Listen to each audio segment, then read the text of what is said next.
आइए पढ़ते हैं करवा चौथ की कहानी। बहुत समय पहले की बात है।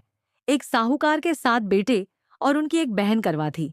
सभी सातों भाई अपनी बहन से बहुत प्यार करते थे, यहाँ तक कि वे पहले उसे खाना खिलाते और बाद में स्वयं खाते थे। एक बार उनकी बहन ससुराल से मायके आई हुई थी।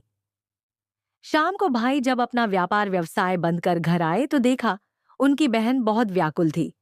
सभी भाई खाना खाने बैठे और अपनी बहन से भी खाने का आग्रह करने लगे, लेकिन बहन ने बताया कि उसका आज करवा चौथ का निर्जल व्रत है और वह खाना सिर्फ चंद्रमा को देखकर, उसे अर्घ्य देकर ही खा सकती है।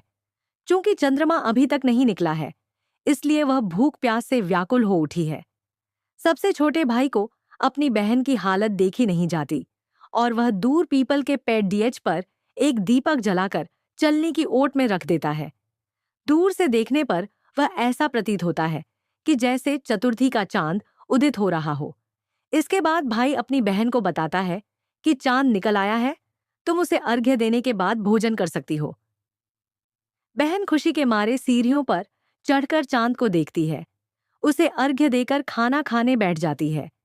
वह पहला टुकड़ा मुंह में डालती है तो उसे छींक आ जाती है।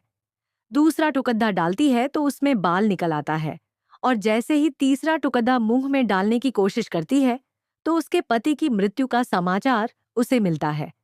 वह बौखला जाती है। उसकी भाभी उसे सच्चाई से अवगत कराती है कि उसके साथ ऐसा क्यों हुआ। करवा चौथ का व्रत गलत तरीके से टूटने के कारण देवता उससे नाराज हो गए हैं और उन्होंने ऐसा किया है। सच्चाई जानने के बाद करवा निश्चय करती है कि वह अपने पति का अंतिम संस्कार नहीं होने देगी और अपने सतीत्व से उन्हें पुनर्जीवन दिलाकर रहेगी। वह पूरे 1 साल तक अपने पति के शव के पास बैठी रहती है, उसकी देखभाल करती है।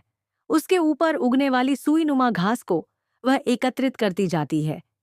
1 साल बाद फिर करवा चौथ का दिन आता है। उसकी सभी भाभियां करवा चौथ का व्रत रखती हैं। जब भाभियां उससे आशीर्वाद लेने आती हैं तो वह प्रत्येक भाभी से यम सुई ले लो, पिए सुई दे दो, मुझे भी अपनी जैसी सुहागिन बना दो, ऐसा आग्रह करती है। लेकिन हर बार भाभी उसे अगली भाभी से आग्रह करने का कह चली जाती है। इस प्रकार जब छठे नंबर की भाभी आती है तो करवा उससे भी यही बात दोहराती है। यह भाभी उसे बताती है कि चूंकि सबसे छोटे भाई की वजह से उसका व्रत टूटा था, अतः उसकी पत्नी में ही शक्ति है कि वह तुम्हारे पति को दोबारा जीवित कर सकती है। इसलिए जब वह आए तो तुम उसे पकड़ डीडीएच लेना और जब तक वह तुम्हारे पति को जिंदा न कर दे, उसे नहीं छोड़ना। ऐसा कहकर वह चली जाती है। सबसे अंत में छोटी भाभी आती है। करवा उनसे भी सुहागिन बनने का आग्रह करती है, लेकिन वह टाल मटोली करने लगती है। इसे देख करवा उन्हें जोर से पकड़ डीडीएच लेती है और अपने सुहाग को जिंदा करने के लिए कहती है। भाभी उससे छुड़ाने के लिए नोचती है, खसोटती है, लेकिन करवा नहीं छोड़ती है।